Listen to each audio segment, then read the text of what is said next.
Entonces, después de solucionar ese problema principal por el que vamos a atender a este paciente, pues la manera en la que cerremos esa puerta pues, dependerá un aumento o una disminución del riesgo de algunas complicaciones. Y aquí quiero iniciar trayéndoles a colación este estudio publicado por el Sevier en el que aplicaron una encuesta a 402 cirujanos en los Países Bajos acerca de las tendencias acerca de las técnicas que usaban para el cierre de la pared abdominal y tuvieron hallazgos sumamente dispares en el uso de técnicas que han sido descritas desde hace bastante tiempo y encontraron un apego a las guías de manejo de cierre de la pared abdominal en menos del 50% de esos cirujanos. Adicionalmente, este estudio de Israelson, que es uno de las personas que más ha investigado en el mundo sobre cierres de la pared abdominal y su relación con el riesgo de complicaciones como hernia incisional e infección de sitio operatorio, en este estudio quiso comparar las tasas de herniación y su relación con el cirujano como factor de riesgo, pensando inicialmente que los cirujanos junior iban a tener mayores tasas de herniación o de ISO, y comparó las técnicas quirúrgicas entre unos y otros y encontró, al igual que el anterior, una marcada disparidad en el uso de técnicas y diferentes tasas de herniación en cada cirujano. Adicionalmente, describió cómo los cirujanos senior usaban generalmente una menor relación entre la longitud de la sutura y la longitud de la herida, menor de 4, mientras los junior tendían a usar una relación mayor de 4. Y por último, concluye que el factor más importante a tener en cuenta cuando sopesamos el riesgo de desarrollo de una hernia incisional e infección de sitio operatorio y otras complicaciones del cierre es la técnica quirúrgica. ¿Cuál es la epidemiología entonces de las complicaciones después del cierre de una laparotomía? En Estados Unidos aproximadamente 2 millones de laparotomías son hechas de manera anual y también de manera anual más o menos se intervienen el 5% de esos 2 millones que van a reparos de hernias incisionales. Sin embargo, en otras series y en otros estudios se han reportado tasas de eventración a largo plazo de hasta el 20%. De igual manera, la infección del sitio operatorio representa aproximadamente el 2% de las complicaciones postquirúrgicas y estas pueden llegar a representar hasta el 20% de las infecciones asociadas al cuidado sanitario. Esto pues es importante porque, como ya lo mencionamos, la técnica y los conceptos que vamos a abordar más adelante nos van a llevar a disminuir un poco estas complicaciones. Cuando hablamos del cierre de la pared abdominal, tenemos que hablar entonces de la cicatrización de la pared abdominal. Y pues, si bien esta sigue unos principios generales de cicatrización que van a ser transversales a todos los tejidos, la principal variación que van a presentar se va en torno al tiempo de unas etapas que van a ser críticas, teniendo como hitos principales las que se presentan en las etapas inflamatoria, proliferativa y de maduración. Entonces, en la etapa inflamatoria vamos a tener que esta inicia casi de manera inmediata posterior a la realización de la incisión y vamos a tener una duración, una extensión de esta etapa por lo menos durante los primeros 4 días de la herida. Durante esta etapa no vamos a tener ningún tipo de resistencia al tejido a la fuerza de tensión sobre la herida. Y la inflamación del tejido no solamente se va a circunscribir a la zona de incisión, sino que puede llegar a afectar hasta 15 a 20 centímetros lateral a esa incisión o a ese tejido circundante a la lesión. Como les mencionaba, durante esta etapa no vamos a tener ninguna fuerza de resistencia a la tensión. Por el contrario, se puede incluso tener una disminución de ese tejido de resistencia propio de la pared, porque durante esta etapa de inflamatoria va a haber una degranulación de células proinflamatorias que van a degradar el colágeno de esa herida. Y pues en este punto vamos a entender por qué, por ejemplo, una infección del sitio operatorio puede afectar el riesgo de generación de una hernia incisional. Y es que si se presenta una infección del sitio operatorio, pues va a aumentar o va a prolongar la etapa inflamatoria de la cicatrización, va a llevar a un aumento de la degranulación de esas células inflamatorias, como ya lo mencionábamos, y va a haber una mayor destrucción del tejido y una prolongación del tiempo en el que no va a haber resistencia intrínseca a ese tejido, y pues esto va a trasladar esa resistencia a la tensión solamente a la línea de sutura. En la etapa proliferativa vamos a tener un aumento progresivo de la fuerza de la pared debido a que se aumentan los depósitos de colágeno por aproximadamente 3 a 4 semanas. Al final de esta etapa, el tejido va a tener alrededor del 20% de la fuerza de resistencia normal. Posteriormente, en la etapa de maduración, lo que va a pasar es que ese colágeno se va a empezar a remodelar, se va a empezar a retraer y va a empezar a cambiar su proporción de colágeno tipo 3 a colágeno tipo 1, lo que va a aumentar considerablemente su resistencia, y pues hay que tener en cuenta que este periodo se puede extender hasta más o menos un año. Algunas series refieren que más de un año, y al final de este periodo pues vamos a tener una resistencia de la pared abdominal más o menos entre el 60 y el 90% de la resistencia que normalmente vamos a encontrar en una pared abdominal.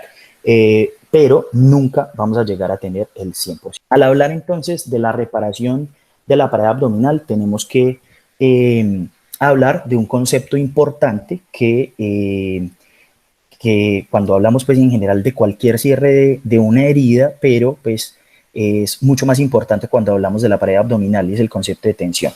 En física, la tensión es una fuerza de tracción que es ejercida sobre un cable o una cuerda y que se va a transmitir a través de la longitud de esa cuerda. Estos dos diagramas nos van a mostrar un sistema de tensión donde hay varios puntos de giro sobre una cuerda, que es lo que nos va a suceder en una sutura. En ambos casos vamos a tener una resistencia que va a corresponder, digamos que hipotéticamente, a la resistencia o a la tensión que va a poner la pared abdominal y la presión intraabdominal sobre esa línea de sutura. Podemos ver que la tensión en ambos modelos es exactamente la misma. Sin embargo, al mirar la fórmula de la tensión, esta fuerza tensil es igual a la resistencia sobre N, que va a ser el número de poleas o de puntos de giro sobre los cuales va a estar sometida o la cuerda. Entonces, si tenemos la misma resistencia, vamos a tener que este modelo de tensión va a soportar una menor tensión que este modelo de acá, debido a que tenemos el doble de puntos de giro. Y esto vamos a tener que tenerlo en cuenta mucho más adelante cuando hablemos de la biomecánica del cierre de la pared abdominal. Pero entonces, ya hablando específicamente qué conceptos tenemos que tener en cuenta basados en esas características especiales de la cicatrización y de la tensión para disminuir esas posibles complicaciones secundarias del cierre. Entonces, aquí tenemos este artículo sobre el cual basamos gran parte de los conceptos que vamos a describir más adelante, y es nuevamente de Israelson. Como les decía, es una de las personas que más ha escrito sobre cierre de la pared abdominal en cirugía, y pues describe diversas técnicas en su artículo. Entonces, el primer punto escrito por Israelson es la escogencia del material de sutura. Como ya mencionamos, la resistencia a la fuerza tensil de la pared va a recaer sobre la sutura durante las primeras 3 a 4 semanas. Entonces, ¿cuál es mejor? Un estudio entonces realizado por Ostenberg en 1983 describió cómo las suturas de multifilamento se relacionaban con un aumento de las tasas de infección de sitio operatorio, y describió que esto probablemente era debido a que las bacterias podían esconderse del sistema inmune en los agujeros del trenzado de los hilos, y cómo estas podían favorecer la producción de biofilms. Y de manera adicional, un segundo estudio, este segundo estudio que les muestro en la bibliografía, comparó una sutura monofilamento versus una sutura multifilamento y encontró que ambas tuvieron tasas de herniación incisional similar. Sin embargo, había mayores tasas de ISO en los pacientes que habían suturado con monofilamento y, como ya lo había mencionado cuando hablábamos de la cicatrización, una ISO es un factor de riesgo adicional para una evisceración o para una dehiscencia de la sutura debido a que prolonga el tiempo de inflamación o la etapa inflamatoria. El otro punto entonces que menciona Israelson en cuanto al material de sutura es el hecho de que con una sutura monofilamento, digamos que esa es una desventaja, es más difícil la realización de la anudación. Los nudos son más difíciles y se zafan más fácilmente.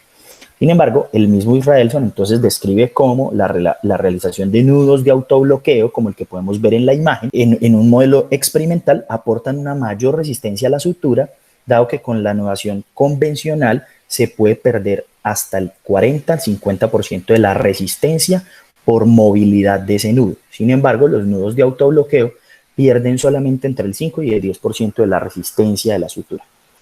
Posteriormente, por ejemplo, este metaanálisis de Cochrane retoma estos conceptos y compara los desenlaces de pacientes suturados con una sutura no absorbible versus una sutura absorbible lenta.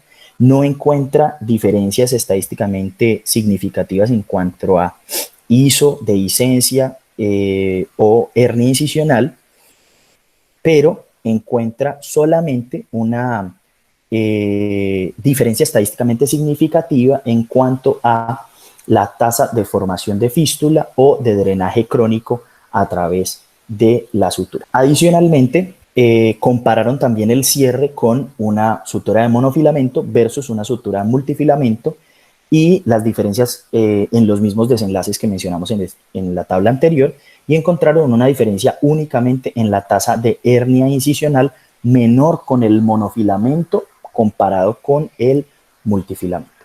Este otro estudio comparó el cierre con material absorbible rápido versus no absorbible y absorbible lento, con suturas continuas y discontinuas.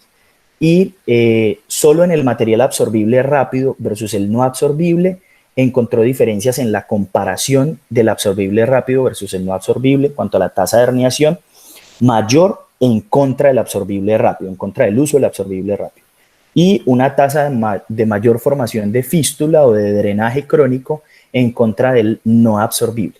Al comparar el no absorbible con el absorbible lento en sutura continua, encontró diferencias solo para la formación de fístula y mayor dolor posoperatorio en contra del uso del material no absorbible. Pero encontró iguales tasas de herniación o de infección de sitio operatorio. Al comparar el absorbible lento con el absorbible rápido, encontró diferencias en cuanto a la tasa de herniación mayor en contra del absorbible rápido, sin diferencias estadísticamente significativas en cuanto a la formación de ISO o a la dehiscencia de la sutura. El MATCH, que fue un metaanálisis publicado en el 2018 en el que analizaron los desenlaces comparados entre suturas absorbibles rápidas, no absorbibles y absorbibles lentas versus no absorbibles, no encontraron ninguna diferencia estadísticamente significativa en cuanto al tipo de sutura o los puntos continuos versus discontinuos. Entonces, ¿qué respuesta le damos a la pregunta sobre qué sutura escoger? Basados en la evidencia disponible en las recomendaciones de la Guía de la Sociedad Europea de la Hernia, se recomienda el uso de monofilamento y de un material absorbible lento. Adicionalmente, aquí tenemos cuáles son los materiales de sutura que usualmente se han usado para el cierre de la pared abdominal y que fueron tenidos en cuenta por las guías de la Sociedad Europea de la Hernia, pero de manera adicional, después de la publicación de estas guías, han venido surgiendo nuevos materiales de sutura que tienen una aparente buena perspectiva para el cierre de la pared abdominal, como lo son, por ejemplo, este ejemplo, el 4,hidroxibutirato, que tiene una absorción más lenta desde 380 días hasta 1080 días y promete sostener su respuesta a la tensión durante la etapa crítica de la cicatrización y no perder más del 50% de su fuerza o de resistencia a la tensión durante los primeros 3 meses. Así como también tenemos, por ejemplo, las suturas barbadas, que prometen una mayor resistencia a la migración o a la movilización del tejido a través de la sutura, anclándose al tejido como lo hace, por ejemplo, un anzuelo. Este estudio que les presento acá compara en un modelo porcino el cierre de la pared abdominal con suturas barbadas versus suturas convencionales.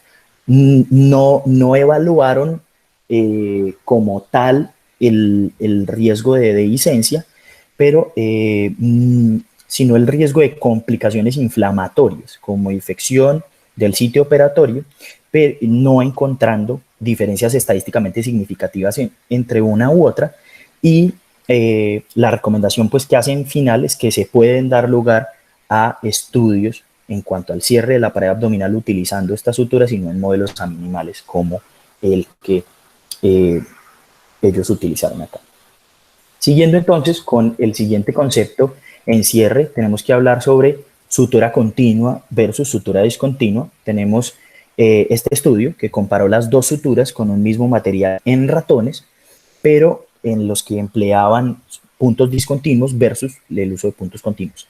Después de 14 días midieron la fuerza tensil de la herida y encontraron mayores tasas de resistencia en las heridas que habían sido suturadas de manera continua, como lo podemos ver en el gráfico, versus los que habían sido suturados con puntos discontinuos. Adicionalmente, este metaanálisis que ya les había mostrado comparó los desenlaces con el uso de sutura rápida absorbible versus no absorbible con puntos discontinuos, encontrando iguales tasas de hernia, iguales tasas de ISO y de dehiscencia, pero encontrando diferencias estadísticamente significativas en la formación de fístula o de drenaje crónico a través de la herida en contra del uso de la no absorbible. Recordemos que este mismo estudio pues lo vimos ahora cuando se compararon estas mismas suturas, pero en forma continua sí hubo un mejor rendimiento para la sutura no absorbible, en la que sí había una diferencia estadísticamente significativa al compararla con la absorbible rápida en la formación de ISO y en la tasa de herniación. El estudio INSECT fue un metaanálisis que comparó la realización de cierre con sutura absorbible rápida versus sutura no absorbible y sutura absorbible lenta de manera continua y discontinua, no encontrando en este punto diferencias estadísticamente significativas en cuanto a las tasas de herniación, de ISO, de dehiscencia en ninguno de los grupos que fueron evaluados. Basados entonces en la evidencia disponible, como ya lo revisamos, la Sociedad Europea de la Hernia emite su recomendación a favor del uso de sutura continua para el cierre de la pared abdominal con un nivel fuerte de evidencia. El siguiente concepto cuando hablamos entonces del cierre de la pared abdominal es el tamaño de los bocados al hacer los puntos. Clásicamente entonces se ha dicho o se ha recomendado, se había recomendado el uso de bocados grandes para el cierre de la pared abdominal. En este estudio realizado por Israelson, nuevamente, como les decía, uno de los que más ha hablado de esto, se midió la fuerza tensil en ratones suturados con bocados pequeños versus bocados grandes. Y se encontró que tras 4 días de realizada la sutura, las heridas que habían sido cerradas con bocados más pequeños tenían una mayor fuerza tensil que los que tenían bocados más grandes. Una explicación biomecánica de esto es el modelo que les presenté de poleas al inicio de la exposición. En esta herida, si ustedes cuentan, acá en los bocados pequeños, tenemos 9 puntos de giro al lado y lado. Y en la sutura de bocados grandes, que es esta de la derecha, vamos a tener 5 puntos de giro, lo que hace que la fuerza de tensión sea dividido sobre el doble de poleas en los bocados pequeños, por así decirlo, reduciendo la fuerza que soporta la sutura y que soporta la herida, producto de la distensión y de la presión intraabdominal. Sin embargo, pues desde el punto de vista de los bocados grandes, se decía que clásicamente se recomendaba diciendo que al incluir mayor tejido, pues entonces iban a tener un mejor anclaje que los de bocados pequeños. Pero en ese mismo estudio, en ese mismo modelo de ratones que utilizó Israelson, muestra que un bocado grande, como lo podemos ver aquí en el diagrama, va a incluir tejidos blandos que no van a aportar mayor resistencia a la herida. Pero al contrario, sí pueden ser, al ser blandos, pues pueden ser comprimibles por el hilo de sutura, incluso pueden ser cortados por el hilo de sutura. Entonces, al someter esa herida a tensión, el punto va a cortar el tejido blando, lo que va a generar que el tejido aponeurótico, que el punto quede laxo, como podemos ver aquí en la segunda parte del diagrama, y se produzca una herniación. Aquí vale la pena mencionar que basta con que el tejido aponeurótico se separe solo 12 milímetros para que se genere una herniación.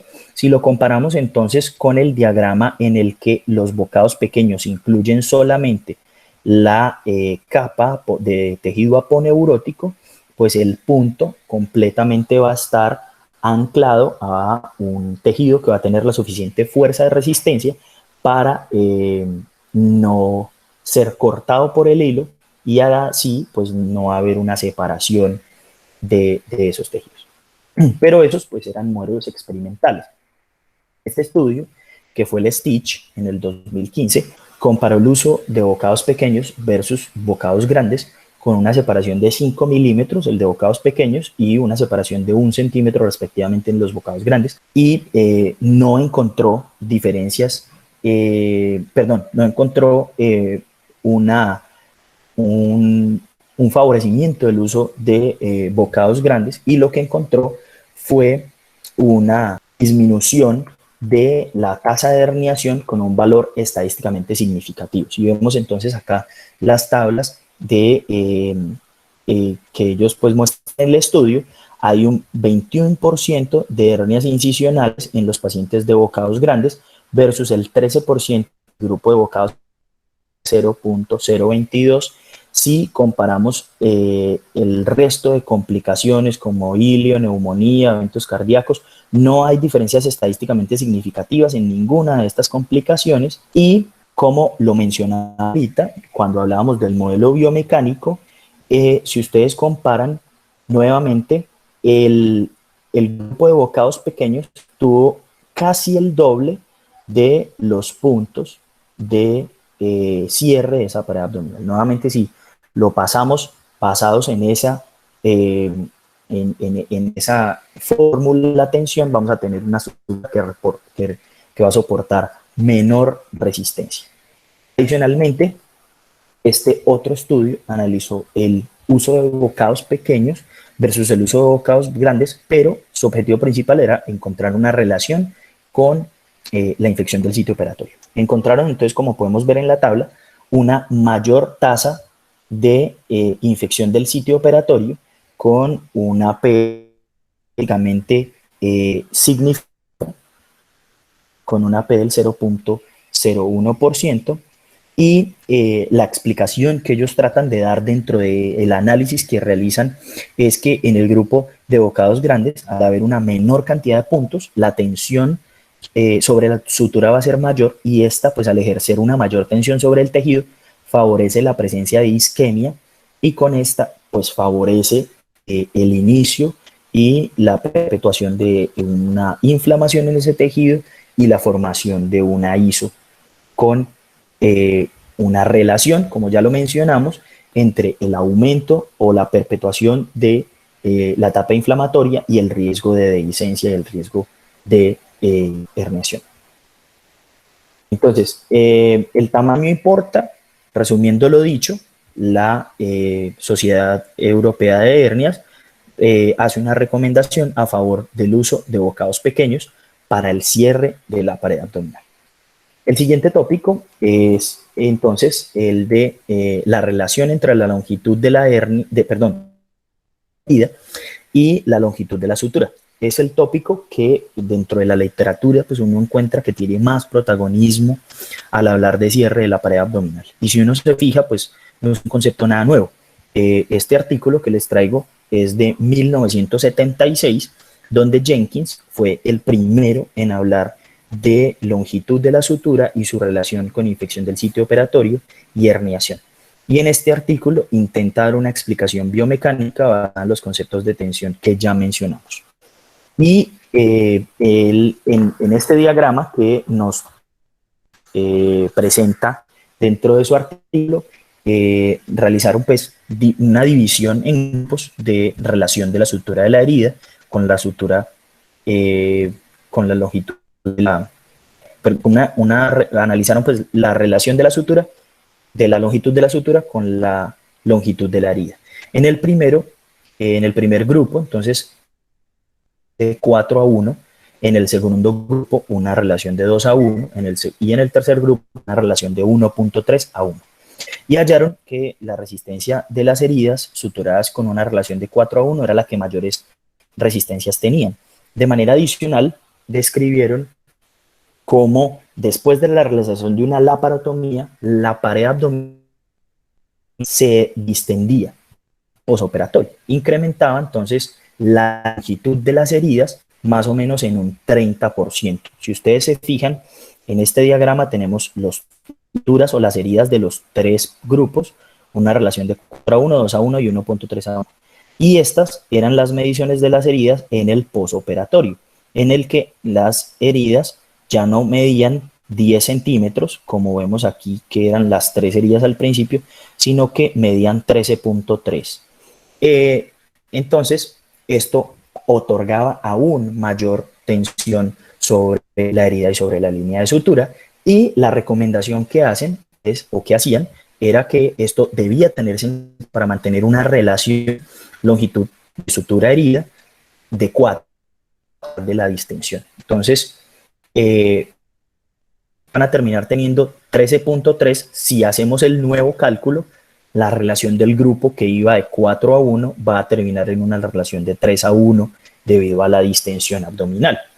Entonces, lo que ellos mencionan es que incluso relaciones de longitud de la sutura con longitud de la herida mayores de 4 serían lo ideal.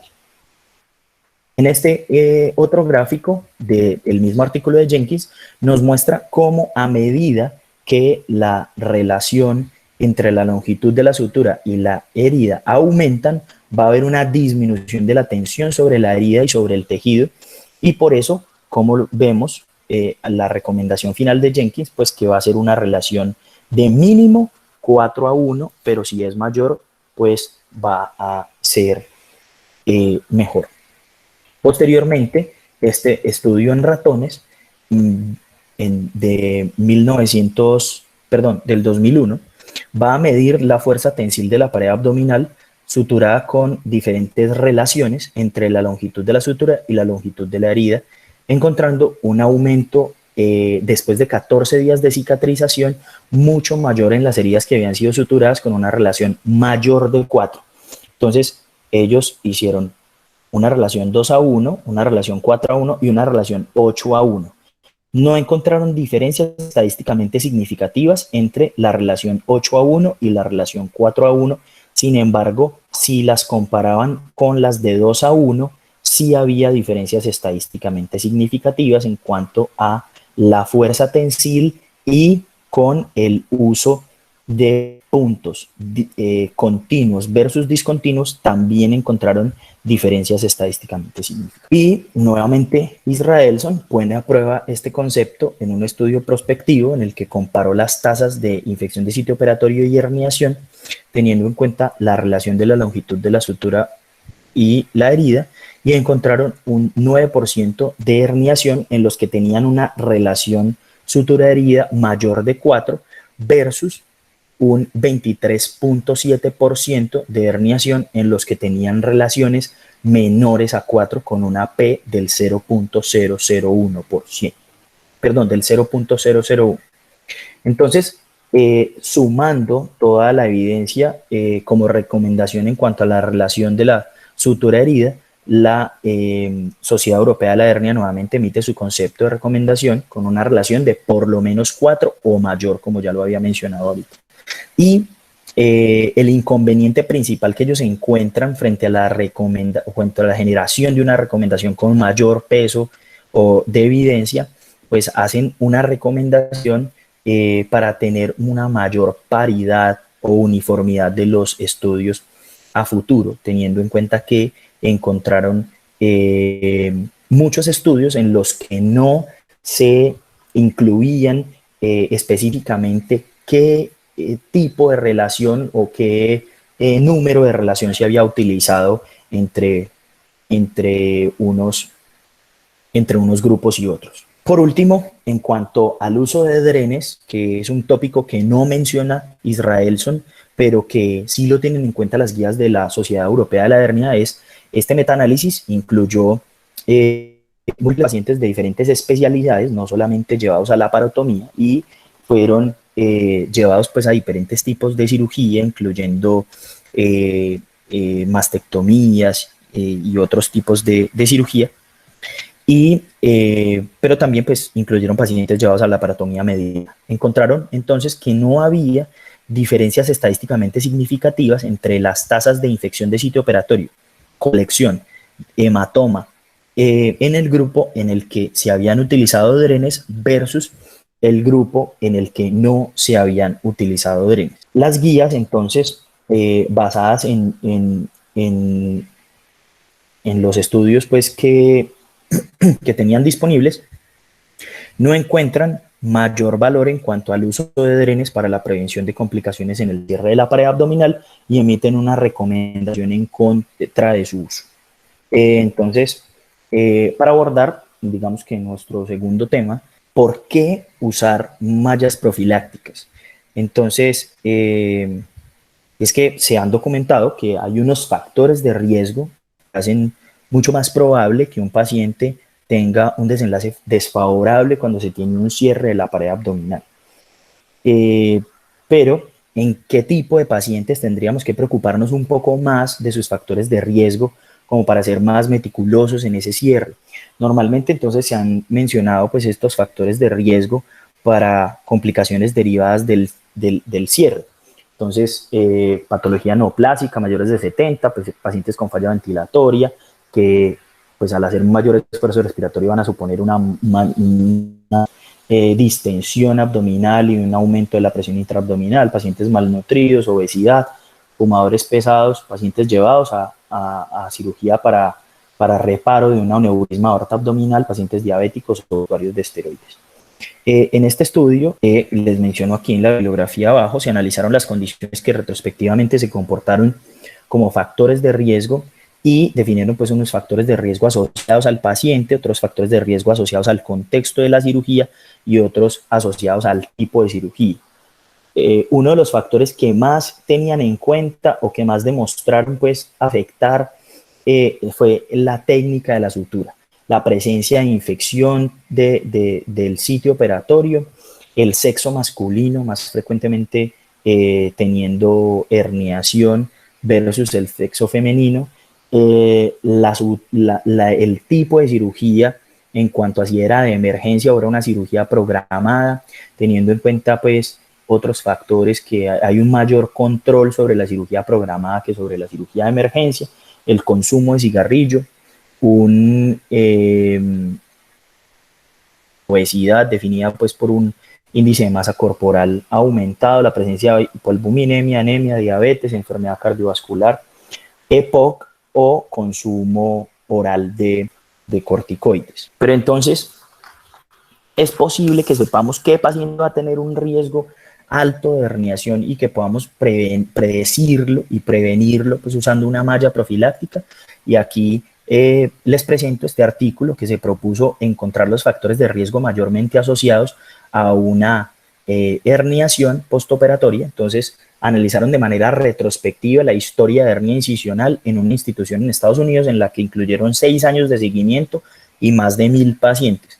Encontraron que el riesgo general de hernia incisional fue más o menos del 3.8% en esa institución y describieron los factores de riesgo de alto impacto en el riesgo de hernia provenientes del paciente, de la cirugía, del tipo de cirugía y encontraron entonces antecedentes de cirugía abdominal previa como un factor de riesgo importante, el origen caucásico, como factores de riesgo intermedio, el consumo de cigarrillo y la obesidad, y un factor de cirugía que fue la cirugía de emergencia sobre la cirugía programada y los tipos de cirugía que mayor riesgo tuvieron. Entonces describieron que en cirugía colorectal el riesgo fue del 7.7%, si lo comparamos con el 3.8% que fue el general, pues es mayor, vascular del 5.2%, cirugía bariátrica del 4.8% y cirugía de trasplante del 4.5%.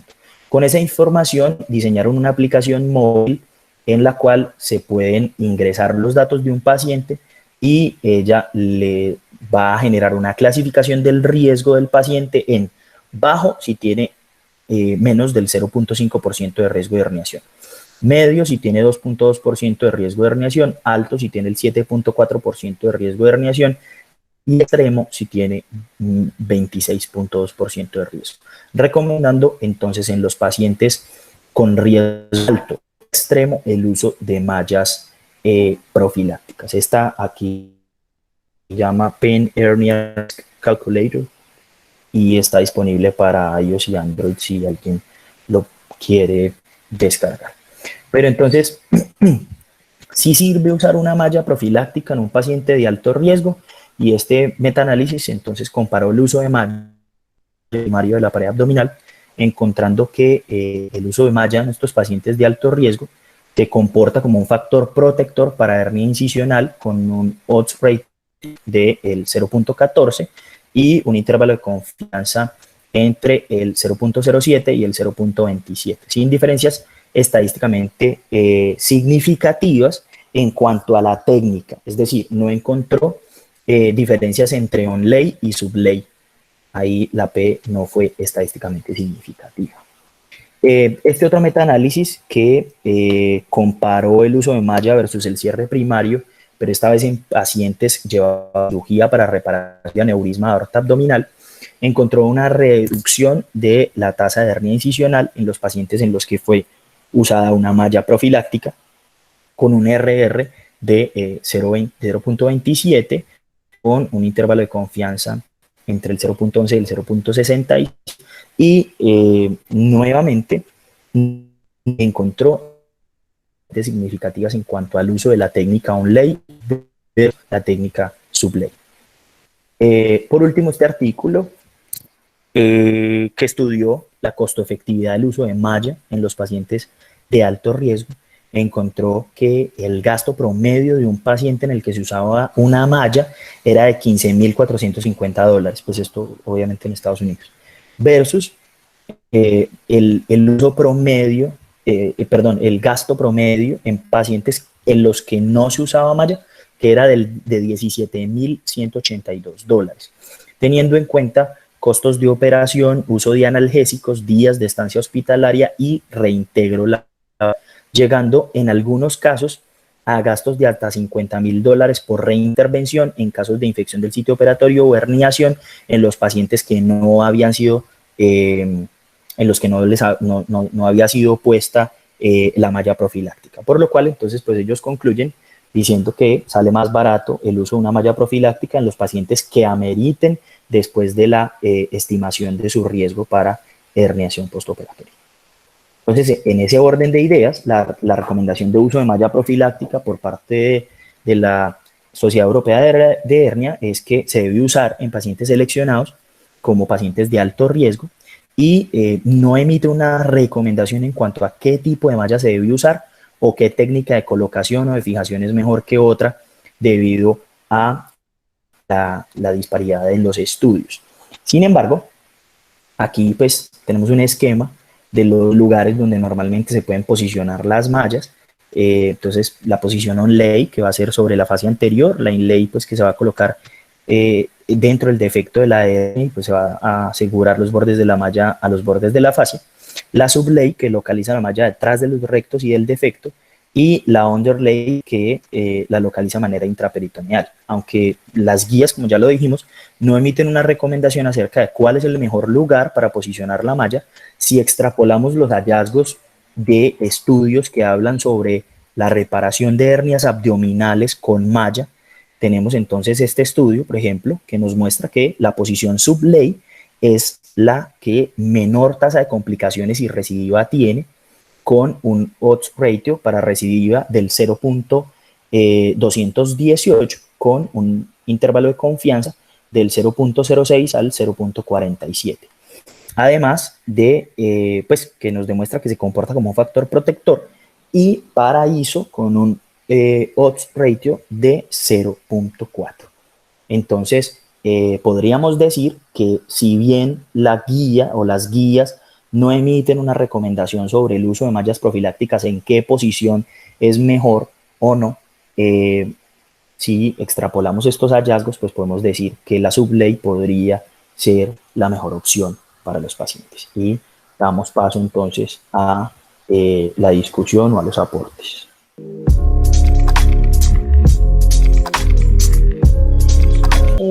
Juan, pregunta Ernei. ¿Se debe cerrar el tejido celular subcutáneo y si hay algún riesgo de cerrarlo o no? Bueno, cuando uno revisa las guías recomiendan o emiten una recomendación en cuanto a la técnica de cierre de una sola capa, teniendo en cuenta solamente el tejido aponeurótico, no la inclusión de peritoneo ni el cierre por capas, incluyendo el cierre del tejido celular subcutáneo. Déjame, yo respondo eso. Eso es un concepto más técnico. Yo creo que todavía no es para el nivel del doctor. Adelante. Vean, o sea, ¿cuál es la pregunta conceptual? Mejor dicho, le doy al ver parte de la pregunta Arnei. O sea, yo hice una laparotomía mediana y tiene un abundante panículo adiposo. ¿A ese es el tejido celular subcutáneo que se refiere? ¿O se refiere, digamos, en el caso de una realización, por ejemplo, de un colgajo suprafacial? No, en una estándar, o sea, una laparotomía estándar, profe. Listo, solo panículo adiposo. Sí, ¿No hizo sí, usted señor. colgajos? No. No, no hay recomendación. O sea, eso no disminuye la probabilidad de seroma, no tendría ningún impacto, no mejora la cicatrización. Solamente hay algunos artículos, y está publicado también en el libro de Rosen, el que es de reconstrucción de pared abdominal, donde dicen que eventualmente cuando se hacen incisiones, por ejemplo, Fanesteel, o cuando se hace, por ejemplo, en Rocky Davis, si yo cierro la fascia de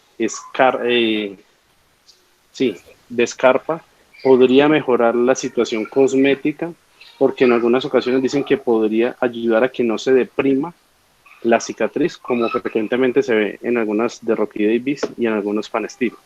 Pero si usted tiene una laparotomía mediana sin realización de colgajos, no tendría ningún beneficio que usted cierre el tejido celular subcutáneo. O sea, no lo debería realizar.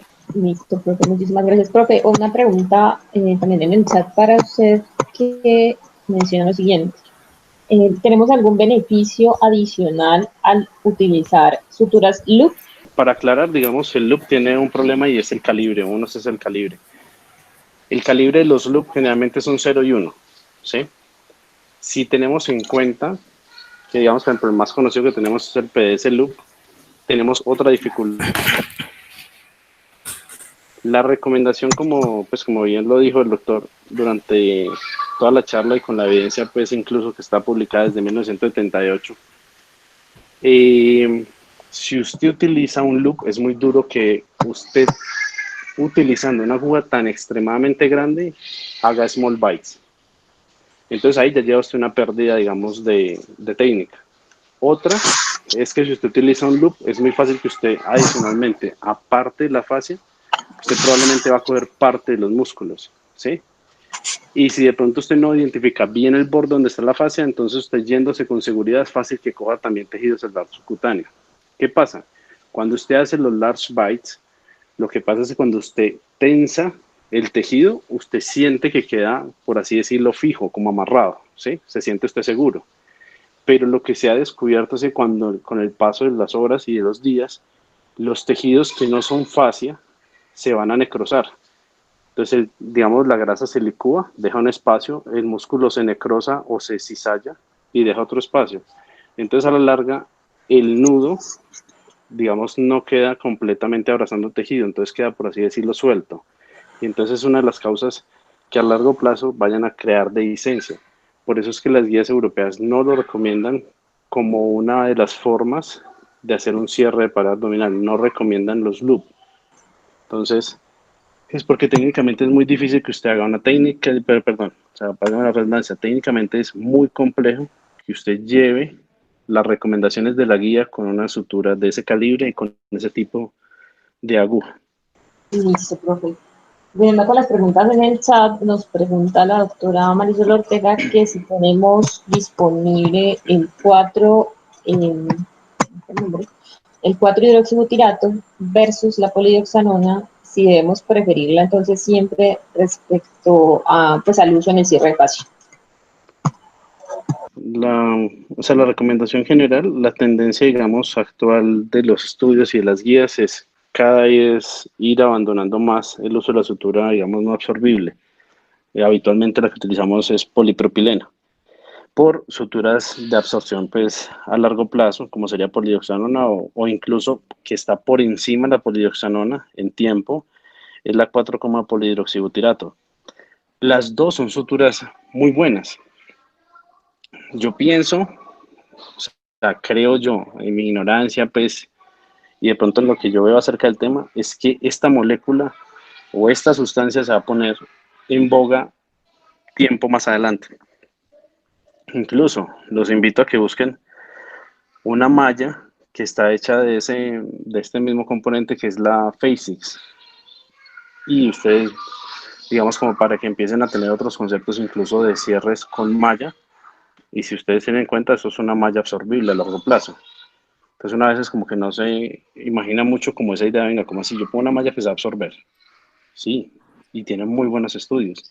Entonces, pues, esto es una molécula que va a ponerse, digamos, en boga, que en otras latitudes, digamos, ya tiene mucho más reconocimiento, Estados Unidos, Europa, y acá no tanto. Pero es algo que yo creo que va a traer muy buenos resultados para nosotros, pero si nos acercamos a una sutura ideal, yo pienso que la más disponible sí es la polidioxanona.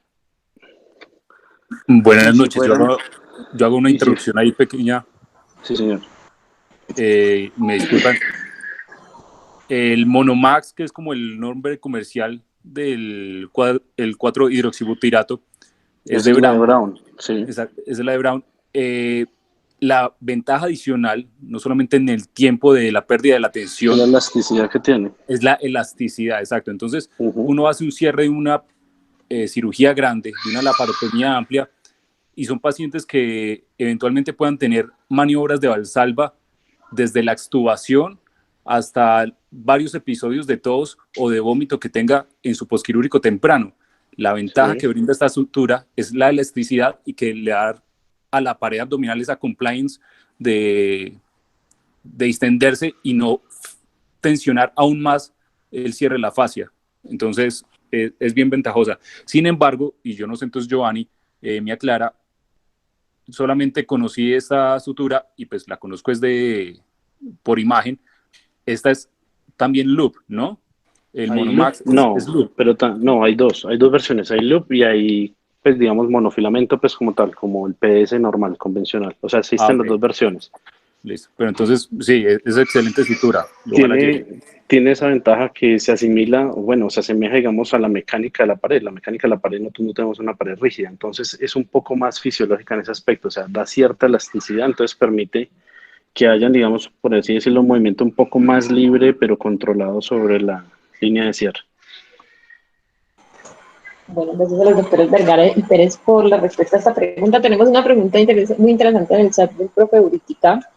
Él la deja abierta tanto para los asesores como para los demás cirujanos asistentes y es el cierre de abdomen en pacientes que han estado con abdomen abierto. Entonces nos dice, en este tipo de pacientes que han tenido abdomen abierto con la fascia parcialmente retraída, ¿qué suturas se usan? Si utilizan o no como cirujanos puntos de contención o si han preferido usar cierre con PS Loop, o finalmente si la opción a elegir es liberación de componentes para aproximar la fascia.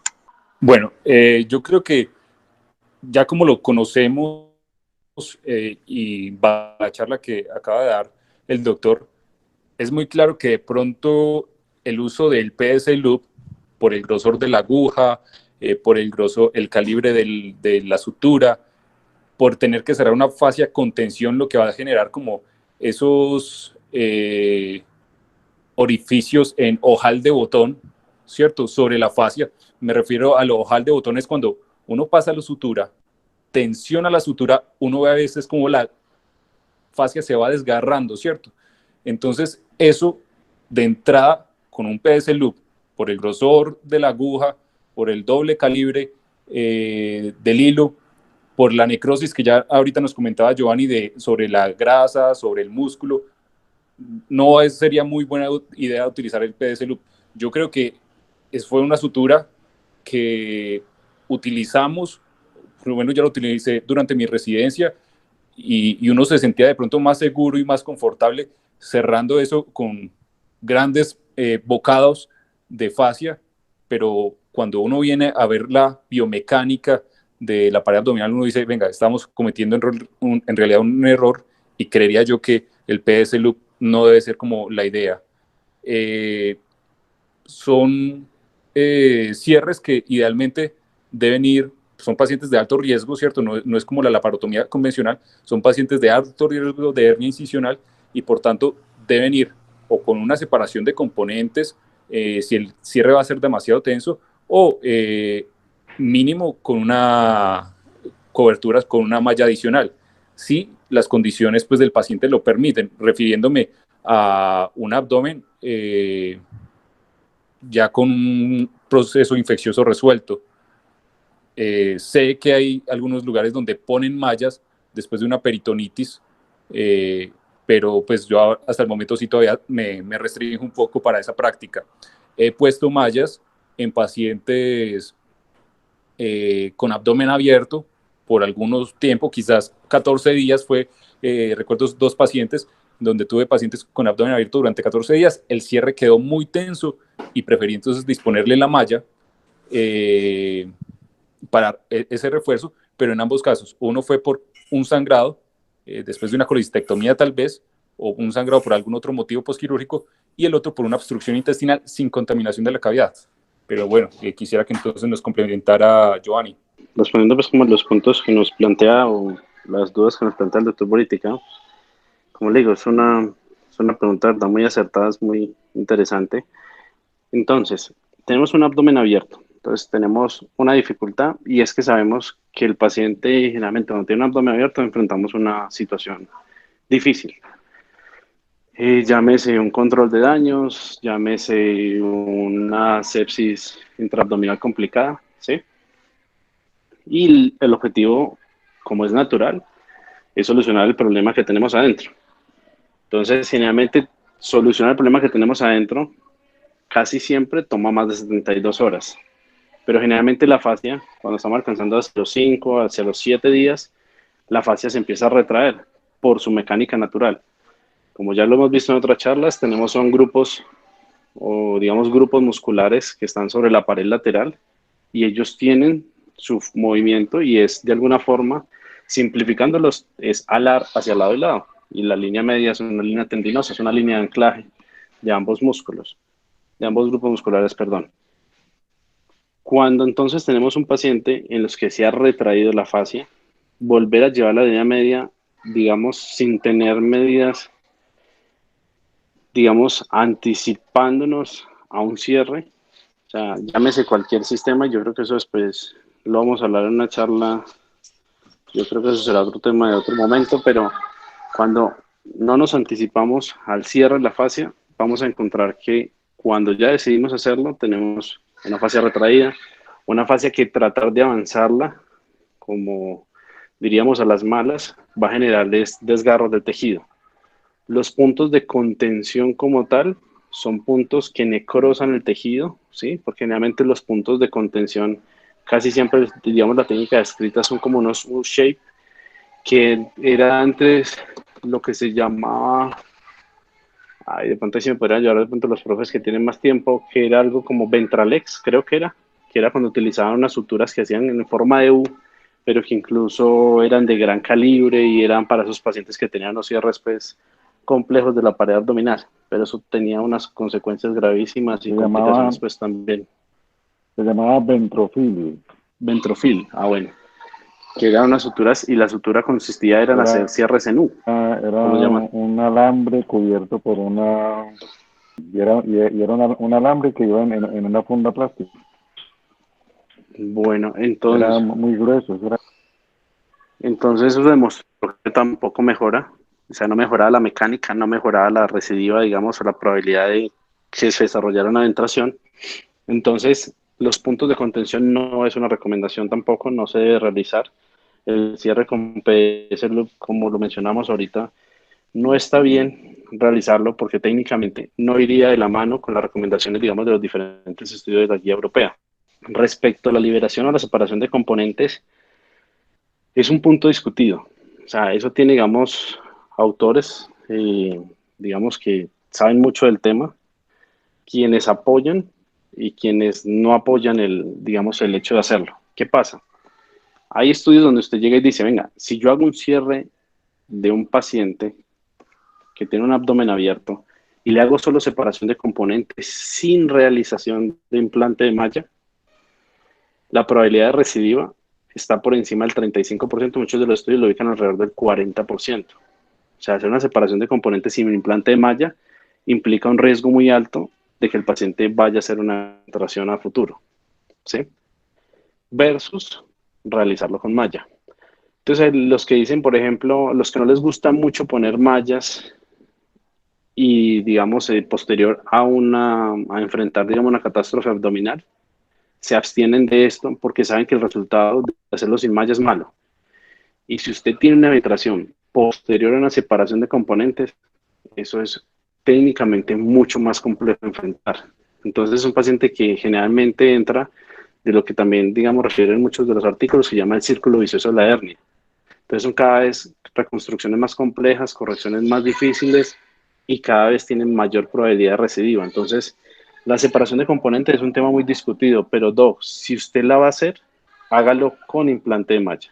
No lo haga sin implante de malla, porque si lo hace sin implante de malla, ese sería un error técnico y académico importante para el paciente, es porque lo pone en una probabilidad de recidiva muy alta. Entonces, no sería aconsejable. Entonces, los que no apoyan el uso de malla después de una catástrofe abdominal generalmente dicen es, hombre, trate de cerrar lo que más pueda de la fascia y deje una ventración lo más pequeña que se pueda sin generar mucha tensión, pero entonces deje una ventración contenida, que ya después el paciente cuando esté recuperado, en una mejor condición de pronto nutricional, inflamatoria, de colonización o sepsis, pues vamos a tener paciente para reconstruir una pared y para hacer de pronto una ventrografía de pronto un poco más adecuada. En cambio, el problema es si usted hace un cierre a las malas, es que de pronto hay un desgarro del tejido y sabemos pues que también muchas veces se desgarra el tejido y queda la sutura y puede hacer lesiones, lo que nosotros conocemos como lesión en cuerda de violín. Listo, Muchas profe gracias. Félix, profe Vergara, muchísimas gracias por la ilustración al respecto de las técnicas de cierre. No, quería dar las Adelante, profe gracias a los Britica. doctores por el concepto. La verdad es que con el PS Loop lo estuvimos utilizando en el cierre de abdómenes difíciles y sí noté que dejaba unos orificios grandes por donde pasaba la aguja y el doble hilo, y muchas veces las eventraciones se presentaban en esos pequeños sitios donde estaba el paso del hilo y complicaba el cierre, ¿no? Pero estoy de acuerdo perfectamente, no se debe utilizar ya para esos pacientes. Muchísimas gracias por la respuesta y por las opiniones, doctores, muy amables. Yo, ¿sabe para qué me gusta a mí harto el PDC Loop? Para cerrar tórax, en toracotomías. Ahí sí me parece una maravilla. Me facilita mucho. Pero sí, acá yo creo que ya la evidencia nos cambió el punto de vista. Yo también lo utilizaba para cerrar todas las toracotomías anterolaterales izquierdas y funciona muy bien. Es muy cómodo, la aguja se presta para pasar las costillas y hace un buen afrontamiento. Yo también lo uso en ese y ya no lo uso para el afrontamiento de aponeurosis. Estoy de acuerdo. Bueno, tenemos 3 preguntas finales en el chat. Ya estamos sobre los últimos 5 minutos de la conferencia, entonces vamos a darle paso pues, específicamente a los asesores. La primera es del doctor Montoya. Nos pregunta si existe evidencia de usar más de una sutura o líneas de sutura en diferentes direcciones para incrementar la seguridad y los buenos resultados en el cierre de pared abdominal. ¿Cómo en qué tipo de incisión sería eso? O sea, no entendería la pregunta, Sergio. La idea pues es principalmente en laparotomías medianas o laparotomías extensas, que a veces de pronto uno ha intentado cierres usando, por ejemplo, 2 direcciones de sutura, una de arriba hacia abajo, otra de abajo hacia arriba, Ya o lo entiendo, no. usando 2 suturas diferentes. Listo, no, perfecto. Ya le entiendo la pregunta. Y bueno, ¿qué pasa? O sea, generalmente lo que tenemos que tener en la cabeza es lo siguiente. El PDS, que es la sutura que más utilizamos, el PDS 0, tiene, pues en Johnson, es el que es PDS, tenemos dos referencias. En PDS-0 tenemos una sutura que es de 70 y otra que es de 90 centímetros, ¿sí? Recuerden que tenemos que manejar una relación de 1:4, ¿sí? Entonces, si yo lo pongo en 90 centímetros, yo realmente, o sea, no puedo pretender cerrar una laparotomía de 50 centímetros, por ejemplo, en algunos pacientes que son con abdómenes grandotes, con una sola sutura. Entonces, generalmente, yo le digo a Sergio, o sea, generalmente en una laparotomía sifopúbica, yo me gasto 2 suturas, 2 PDS-0s. ¿Qué pasa o cómo lo hago yo? Por comodidad. Generalmente, si yo suturo, digamos, estoy desde el lado derecho, yo empiezo entonces a suturar y se me hace más fácil, entonces, venirme, digamos, en un sentido y no le miento. Yo me cambio después del lado y me vengo, digamos, ya en ese caso, de abajo para arriba y anudo en la mitad. Pero no utilizo como digamos, dos tipos de suturas, ¿no? Utilizo PDS, que es como el de mi elección actualmente. De pronto cuando suturo con un material diferente, polipropileno, de pronto dándole ventaja, cuando hago de pronto un Rocky Davis, que generalmente las hago por incisiones pequeñas, entonces como el PDS tiene es una aguja CT1, ¿sí? Entonces me parece que es muy grande para incisiones pequeñas manejarlo, entonces esto utilizo la CT2 que es del ProN 0, pero no tengo que estar cambiando, digamos, de sutura, no es que utilice una parte en ProLN, otra parte en PDS, no, yo utilizo generalmente es PDS y generalmente en una sifopúbica me gasto 2 PDS-0. Y, por ejemplo, anudar por separado, ¿tiene algún valor? O sea, no anudar No, en el centro, sino no, anudar por separado. no tiene ningún valor. Usted puede anudar en el centro. Hay estudios que usted puede anudar en el centro, puede anudar por separado. Lo que decían que es que la sutura tiene que salir al mismo lado, digamos, cuando usted utiliza dos suturas que tienen que quedar las dos del lado derecho o las dos del lado izquierdo, que no pueden quedar cruzadas. No, ninguna. O sea, ninguna tiene evidencia. Y Usted el puede anudar. uso, y el uso de autobloqueantes versus nudo convencional. Autobloqueantes versus nudo convencional solamente tiene una diferencia en mecánica y es que al parecer pierde menos, digamos, tensión el autobloqueante. Y lo otro, en teoría en general, es que usted consume menos suturas, se hace autobloqueantes versus el anudado, digamos, de cirugía convencional. O sea, tiene esa ventaja relativa.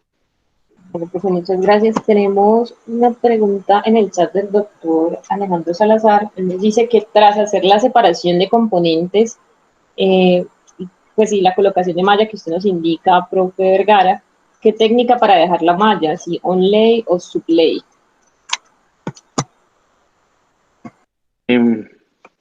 Bueno, espera un momentico, ahí tenemos una pregunta. Estamos hablando de separación de componentes. Listo. Y mejor dicho, ahí va a tener varios conceptos. Si usted habla de separación de componentes y hablamos de separación de componentes, por ejemplo, un TAR, que es una separación de componentes posteriores, esa en la técnica lleva implícito solamente una posibilidad de poner la malla y es retromuscular, porque ya va por detrás de los rectos, se va después detrás del músculo transverso cuando yo lo libero y llega pues de una manera extensa pues a todos los sitios. Eso cuando hago un TAR. Cuando hago una separación anterior de componentes sin ningún otro tipo de disección, eso me implica que hago solamente un onlay, porque la malla va anclada a la fascia del oblicuo externo, ¿sí? Pero existen otras técnicas donde usted empieza a combinar algunas de ellas. Por decir algo, si yo hago un carbonel Bonafé, que lleva entonces es una separación anterior de componentes, pero abordo el nivel 2 de la pared abdominal y me meto retrorrectal, yo podría hacer una técnica que ellos llaman técnica en sándwich. O sea, hago un sublay más un onlay. O a veces podría yo, pues de pronto en casos de pronto muy complejos y en el que uno ve que de pronto la calidad de los tejidos es demasiado malo, o son pacientes con muchos factores de riesgo, podría utilizar un TAR más un onlay. Pero hay mucha discusión si hacer una doble separación de componentes. Eso es muy discutido. Pero digamos como el consenso general, no existe tampoco una guía que diga no se puede, pero el consenso general es que no les gusta a los que saben. ¿sí? Sin embargo, el doctor Yuri Novitsky, él ha mostrado con excelencia hacer separación posterior de componentes en pacientes que han hecho separación anterior de componentes e hicieron una recidiva. Entonces dicen que no, realmente no hay mucha alteración sobre la mecánica de la pared abdominal, porque siempre lo que ha dejado dudas es que de pronto quede una debilidad de la pared lateral con la doble separación. Pero, pues Alejo, si fuera por elección, es preferible que una malla quede subley, por lo que nos mencionaba pues el doctor ahorita, que los estudios sí dicen que es la mejor en términos de recidiva, en términos de infección y en términos en general de complicaciones. O sea, la subley sería la mejor posición, pero habría que mirar qué tipo de separación es la que van a realizar. Bueno, profe, muchísimas gracias. Tenemos las últimas dos preguntas del doctor Nicolás Torres. Él le pregunta, profe Vergara, ¿qué piensa usted respecto al uso de suturas calibre 2.0 para el cierre de pared abdominal en nuestra población y también en escenarios de urgencia, dado que la evidencia de cierre de pared proviene en general de estudios en cirugía programada? La recomendación de las guías es 2 ceros en procedimientos selectivos y 0 en urgentes, asumiendo que digamos, los pacientes que tienen un procedimiento urgente tienen más riesgo de presentar una eventuación a largo plazo. Pero yo le soy honesto, o sea, a mí me cuesta todavía hacer ese tipo de elección. Generalmente no tengo 2 ceros en las instituciones, entonces a veces no me presento todavía como esa disyuntiva. Pero sí, en general usted tendría la posibilidad, sería suficiente si tiene una buena técnica, o sea, manejando los small bites, haciendo una relación de 1:4 y utilizando PDS, sería suficiente con un 2 ceros, pero en electivo, no en urgencias. No se realizar en urgencias y las guías dicen que no, no es adecuado. Villada hace otra pregunta. Yo le entiendo la pregunta cuando habla sobre no voy a mencionarlo, ahí está escrito. Es una sutura que es un prolene muy similar al PS Loop. Es un prolene que tiene una aguja grande, tiene una aguja que no es, digamos, como la del PS Loop, sino que es cortante y vienen 4 hilos, ¿sí? Son 4 agujas con 4 hilos y son para hacer puntos de contención. Doctor Villada, la verdad es que la evidencia no me apoya el uso de ese tipo de sutura en este momento. Listo, profe, no había podido descifrar esa pregunta. Muchas gracias por la respuesta. Tenemos entonces la última pregunta de la noche, también del doctor Nicolás Torres. Él nos dice que si, sabiendo que existe la posibilidad de implantar mallas en territorios contaminados, en general, ¿qué pensarían de la conducta que se tiene de esperar cultivos negativos intraabdominales para el cierre con malla profiláctica en el contexto de abdomen abierto? Bueno, pues yo tengo ahí para darle un poquito de varilla a Nicolás. O sea, sabemos que la sensibilidad de un cultivo de líquido peritoneal en muchos de los estudios está alrededor del 40%. Por ende, un cultivo negativo realmente no me dice mucho. O sea, si yo fuera a guiarme por ese tipo de estrategias, yo tendría que acompañarme de las cosas. Tendría que llenarme de reactantes de fase aguda, cualquiera que, digamos, podría empezar la discusión, pero tendría que llevarme con cultivo, pero tendría que también llevarme con citoquímico, teniendo más valor el citoquímico que el cultivo. Entonces, si yo resumiera la pregunta, yo le diría a Nicolás, yo puedo utilizar mallas, no estaría esperando un cultivo negativo, ¿sí? Pero lo que yo sí haría es esconder esa malla. O sea, lo que haría es no ponerla en un onlay, no pondría una malla intraperitoneal, pues un IPOM no lo haría. Entonces lo haría generalmente cuando las he utilizado en pacientes así que vienen de una peritonitis, las pongo escondidas, o sea, las pongo retromusculares, subley.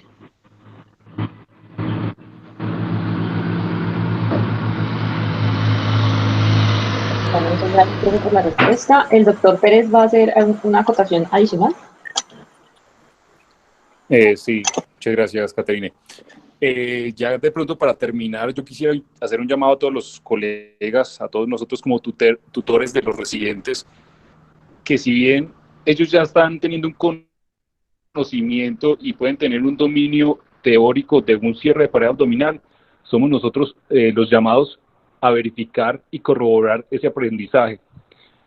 Muchas veces podemos hacer una gran cirugía abdominal, una cirugía mayor, y quizás menospreciamos el cierre de la pared abdominal. En mi formación, tempranamente era yo quien cerraba la pared abdominal y en varias ocasiones no estaba acompañado de un docente, pero entonces es importante que nosotros llevemos de la mano, por lo menos hasta verificar que tengan una adecuada técnica. Ya tienen la teoría, pero ahora tenemos que ver que eso lo lleven a la práctica, y el llamado es a eso, a que nosotros estemos muy pendientes de que ellos hagan un verdadero buen cierre de la pared abdominal. Y también para quienes están en contacto con los residentes de ginecología, no sé si ustedes han notado que gran parte de las hernias incisionales que operamos están en el abdomen inferior y son producto, muchas de ellas, de histerectomías o procedimientos ginecológicos. Quizás hemos también sido nosotros entonces cómplices de ello, no siendo juiciosos en la enseñanza a los residentes de ginecología.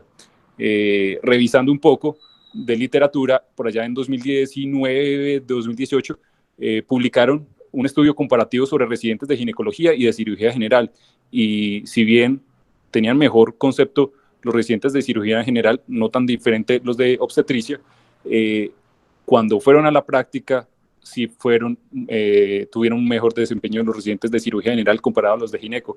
Entonces ese es el llamado para nosotros como docentes, de que ya tenemos una buena conocimiento, una buena teoría en nuestros residentes, pues ahora nosotros somos los llamados a llevarlos a verificar que tengan una buena práctica en el cierre de la pared abdominal. Hay un artículo que es una editorial y empieza con un título muy, pues digamos, muy particular, cuando dice time to close is not time for coffee. O sea, porque generalmente, ¿qué es lo que haces? Uno es, era lo que pasaba. Entonces a mí también me tocó el mismo ritmo y era Giovanni, cierre en pura marica porque seguimos con otro, y el profe se iba, pues claro, iba de pronto al café o a responder algún otro llamado. Pero es eso, tiene que haber un acompañamiento real, y yo creo que estamos cambiando el chip. Estos son conceptos que la verdad, pues a mí, digamos que yo soy un poquito más viejo que Cristian, y a mí no me tocaron, creo que a Cristian tampoco. Entonces yo creo que esto realmente es algo nuevo que estamos incluyendo en nuestra escuela y en la formación, pues, de nuestros residentes, y creo que estamos empezando a darle valor a la puerta por donde atravesamos todos los días. Antes solo nos preocupábamos por lo que veíamos después de esto, y ya estamos pensando un poquitico más en que esto también hace parte de, digamos, de buena práctica. Bueno, muchas gracias a la doctora Esther Vergara. Tenemos una última pregunta, aunque nos hemos permitido extendernos un poco en el horario, dada la amplia participación y que es un tema realmente atractivo para todos nosotros como cirujanos. La pregunta es para el profe Vergara, de parte de la doctora Jaramillo. Ella nos dice qué recomendaciones se darían para el cierre de licencias, específicamente en el tipo de sutura. Bueno, el primer concepto que hay que tener es, cuando usted tiene una licencia de sutura, usted tiene primero que meterse en la cabeza que usted tiene que ir a buscar una infección, ¿sí? Es la principal causa de licencia de sutura. Entonces, no vamos a pensar que es que la técnica fue mala, la sutura no fue competente, no. Lo primero que usted tiene que ir a descartar es que no tenga un absceso, una infección todavía activa, y sea la causa del paciente. Si usted descarta definitivamente que el paciente no tiene infección intraabdominal o una incisión profunda, pues por decir algo, usted puede hacer técnicas de cierre, pero entonces ese paciente ya es un paciente para cerrar con una malla. O sea, el paciente ya le fracasó una vez. No vamos a pensar tan mal, digamos, porque es que no lo cerré yo, entonces ese man fue porque lo cerró mal. Debe ser una mala técnica. No, digamos que no vamos a tener como ese nivel de desconfianza de nuestros compañeros. Vamos a pensar es que hay algo propio del paciente. En ese momento puede ser una desnutrición, en ese momento puede ser que resulta que es un abuelo, puede que sea un inmunocomprometido, bueno, cualquier otro de los factores que nos ponen en riesgo. A ese paciente, ¿qué le haría yo? le haría simplemente es, remodelo los bordes donde donde está la dehiscencia. Si me toca hacer, digamos, algo de separación, así sea una retrorrectal, se la hago. Muchas veces usted simplemente haciendo una disección retrorrectal, usted avanza la línea media. Uno no cree, pero con eso a veces es suficiente. Entonces yo hago una disección, un sublay y le pongo mallas. A ese paciente yo le pondré una malla. Si ya me hizo una dehiscencia y realmente voy más por el brazo de que sí se pueden poner mallas en pacientes que vienen de pronto de una peritonitis, yo le pondría la malla. Yo le pondría la malla y se la pondría, eso sí, en una posición sublay. No me siento cómodo colocando una malla onlay en un paciente con peritonitis que viene saliendo de ella. Y le haría, bueno, lo mismo, una técnica de cierre pues con todas las técnicas y todos los paso a paso que ya hemos mencionado, igual lo haría con PDS. No cambiaría la técnica, no me iría a unos large bites, no haría puntos de contención, nada. Trataría así es de que no tenga tensión en la línea media. Y si para eso me toca hacer más que solamente un sublay, lo haría. Si me toca hacer una separación de componentes, lo hago, pero con malla. No lo haría solo. Y si definitivamente no me animo a la malla, hago, digamos, un cierre y trato de dejar una ventilación contenida lo más pequeña posible. Y la dejo como paciente para otro Profe, esa momento. recomendación de los 30 milímetros al borde de la malla, es que esa recomendación está desde el 2013, fue la primera vez donde yo la leí en las clínicas de Norteamérica. Sí. Entonces, esa era mi duda, o sea, sí, esa es la idea. O sea, usted tiene, eso es un overlap. El concepto que usted me está preguntando Ajá. es de un overlap. Sí, sí, sí, El sí. overlap, lo ideal es mínimo 3 centímetros. Si usted puede alcanzar los 5 centímetros, sería mejor. Si puede alcanzar más, mejor. ¿Sí? Aquí sí más es mejor. Generalmente cuando usted hace una disección retrorrecta, fácilmente usted alcanza 5 centímetros. El overlap lo alcanza. O sea, 3 centímetros de recto es muy pequeño. O sea, realmente usted casi nunca encuentra eso. Tiene que ser de pronto un pacientico de pronto muy viejito, muy desnutrido, con atrofia muscular, pues, y una sarcopenia tremenda, pues, para que haya hecho una retracción, pues, tan severa, digamos, de las vainas. Pero generalmente usted con una disección retrorrecta, usted alcanza ese overlap. Fácilmente más de 3 centímetros. Listo, profe, muchísimas gracias. Bueno, nuevamente le damos las gracias al doctor Juan David Reyes por su excelente exposición. Gracias a los asesores, al doctor Vergara y al doctor Pérez, que nos estuvieron acompañando en la realización de la misma, a todos los profes asistentes, estudiantes, médicos de los servicios de urgencia, residentes de cirugía general que nos acompañaron en la noche de hoy. Recordarles que la revisión de mañana de colitis ulcerativa es a las 7 de la mañana. Posterior a que finalicemos esta charla, les estaré compartiendo el link de ingreso. Nos vamos con conceptos pues muy claros respecto a que para el cierre de la fascia debemos utilizar preferiblemente una sutura monofilamento de absorción lenta, que ya contamos en el mercado con nuevas suturas que incluso mejoran sus características respecto al rendimiento de la polidoxanona, que se prefiere la técnica de small bites y adicionalmente que la proporción entre estos puntos que debemos colocar, pues preferiblemente debe ser de 4:1 o mayor a esta para tener mejores resultados. Y finalmente, que el uso de las mallas profilácticas está muy indicado, pero tenemos que saber, pues conocer muy bien al paciente y valorar si cumple los requisitos o si tiene alguna característica que le confiere la necesidad de utilizar algún tipo de malla profiláctica para el cierre de la pared abdominal.